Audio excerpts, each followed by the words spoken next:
Nshimye Imana kuko impaye akanya ko gutanga ubuhamya. I thank God that He has given me this time for testimony. Ibyo nagombaga kuvuga Pastor Blaise yabivuze kandi yabivuze neza. Actually, my brief testimony, Pastor Blaise has spoken already, even a good way. Gusa yavuze ko byari twaciye mu bihe by'umubabaro. Except that he said that we passed through sad situation. Uruhande rumwe byari umubabaro ariko urundi byari umwanya w'ibyishimo kubw'ubutumwa bwiza. On one hand it was a sad situation, but on the other hand it was actually the opportunity for the good news. Hari umuvandimwe wacu watabarutse ava mu mubiri. One relative of ours passed away. Ni mwishywa wanjye. She was my cousin. Mama we twarakurikiranaga. She was my nephew. Her mom was my sibling. Mama we yari mukuru kuri jye. She was an elder to me. Ubwo rero yaje kugira ikibazo cy'indwara ya kanseri. So she got a cancer. Yarwaye kanseri y'uruhu. She got a cancer of skin. Tugerageza kumuvuza mu bitaro byose bishoboka. We tried to take her to different hospitals. Ibitaro byose bishoboka bikomeye byo mu Rwanda namugejejeyo. In all hospitals in Rwanda which are even powerful, I tried them. Twabanje kumwohereza Kibagabaga. We first took her to Kibagabaga hospital. Bavuga ko ikibazo afite karakabyimba kaje hano, bavuga ko harimo amazi. They say that the problem she had was just a small tumor on her skin which had some water. Kibagabaga imwohereza Sashika. And she was transferred to Sehashika. Nabyo bigenda gutyo. And the same. Aratuza. And then she kept quiet. Ariko igihe kigeze hakomeza kubyimba. So it became very worse.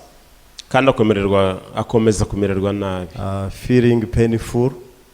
Mu mpera z'umwaka ubwo najyaga muri Korea. So at the end of the year when I traveled to Korea, nasanze hari umufamiliye dufite ukora ku bitaro by'Abashinwa. So I found one from the family who works in the Chinese hospital. Batangiye procedure yo kugira ngo turebe ko yakomeza mu bitaro bya Kanombe tukamenya icyo arwaye nyirizina. Together with him we started to help her to take her to the Kanombe hospital.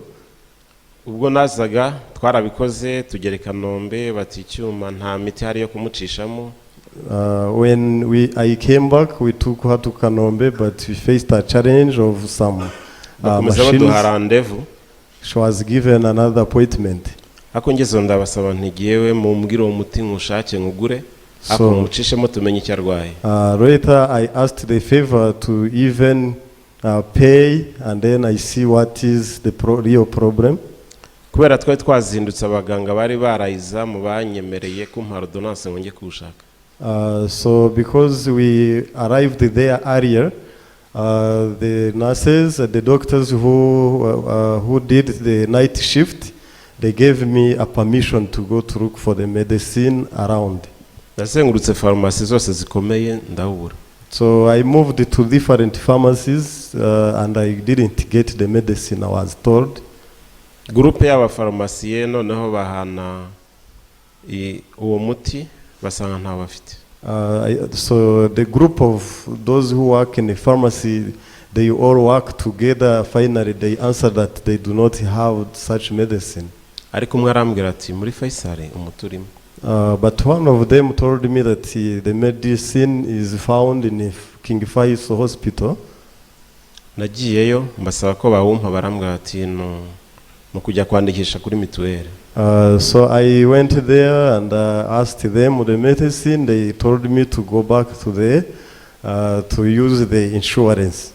Ariko naho byarangiye ku bitaro by'umwami Faisal bambwiye bataho ubwo nibikano batawufite nibamwohereze tumwivurire kugira ngo tumenye ikibazo.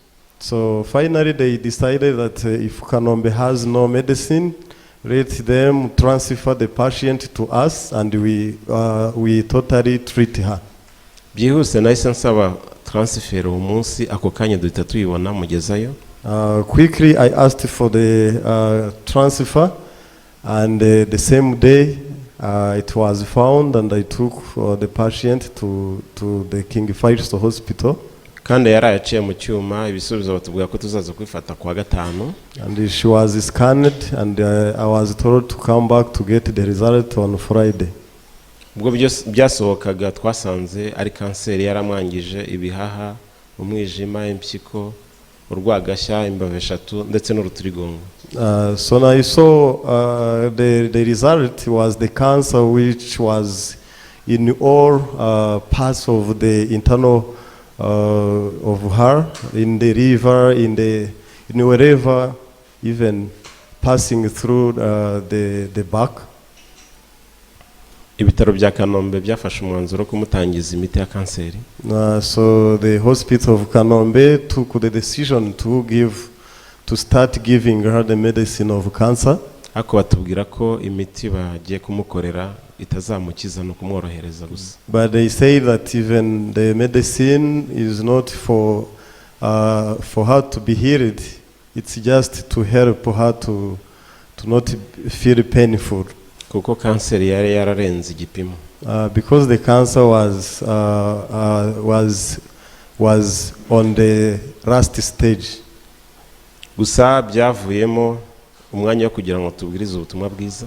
So there we decided to preach the gospel to Igihe her. nabaga mujyanye kwa muganga nafataga umwanya nkamubwiriza turi mu modoka jye nawe. So whenever I took her to the hospital, I could take that opportunity preaching the gospel to her. Namusanga kwa muganga nkamubwiriza. And even when I saw her in the hospital, I could take some time to preach to her. Nizera ko Imana yari yarateguye ubuzima bwe bwa nyuma kugira ngo yumve ubutumwa bwiza. And I believe that God prepared the chance of her last days to receive the gospel. Ariko saho byagarukiye gusa, ahubwo Imana yateguye ko mu rupfu rwe umuryango wanjye ndetse n'abaturanyi bumva ubutumwa bwiza.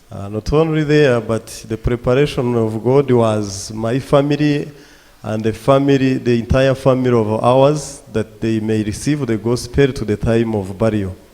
Ubusanzwe yari umukatolike. Normally she was a Catholic goer. Ariko kubera yari yarashatse yishingiye ntago abakatolike bagombaga kumushyingura. But because she got married legally, the Catholic Church was not ready to read the funeral. Ubwo abafamiliye bacu kuko abakatolike baravuze bati ntago birakunda. So the Catholic family said it's impossible. Tamvuga ntangaha tubonye uburyo bwo kubwiriza ubutumwa bwiza. So I said our church gave the opportunity to preach openly. Ubwo nahise ntegura gahunda yuko itorero ryacu rigomba kuboneka rikabwiriza ubutumwa bwiza. So I decided that my church must be available and preach the gospel. Kandi ubutumwa bwiza bwarabwirijwe. And the gospel was preached. Twabwirije mu mwanya wo gusezera. We preached the time of farewell. Tubwiriza no kwirimbi. At the cemetery we also preached. Ndetse n'uyu munsi turacyabwiriza. And even nowadays we are preaching continuously. Imana rero yakinguye amarembo y'ubutumwa bwiza kubw'urupfu rwa mwishywa wanjye. God opened the doors of the gospel through the death of my nephew. Nkuko Pastor Blaise yabivuze. As Pastor Blaise said. Papa ejo yaraduhagaritse aratubwira ati rwose mwatwigishije neza. The old man stopped us and said your message was good. Kandi twarumvise. And we got your message exactly. Ako siwe wenyine. And not only him. Ahubwo n'abari bahari igihe cyo gusezera baravuze bati twize neza iyo aba byakundaga tukajyana mu modoka imwe. Even that time people said we rent very nice, if possible we can move together in the same car. Tukagenda twiyumvira ubutumwa bwiza. And we keep listening more and more. Urumva rero ibyagombaga kuba agahinda byahindutse ibyishimo. So you can understand that the sorrowful situation changed into the good news or happiest moment for many people. Niyo mpamvu tutagomba kugira ikibazo mu gihe twagize ibyago. So this means we do not have to worry the time of our bad situation. kuko nshingiye ku ijambo ry'Imana dusanga mu gitabo cy'Abatesalonike ba mbere ibice 4, Because when I refer to the word of God, the first Colossians, umurongo wa 13 kugeza ku wa 15, reka mpasome nihuse kugira ngo ntange umwanya. I will quickly read the verse.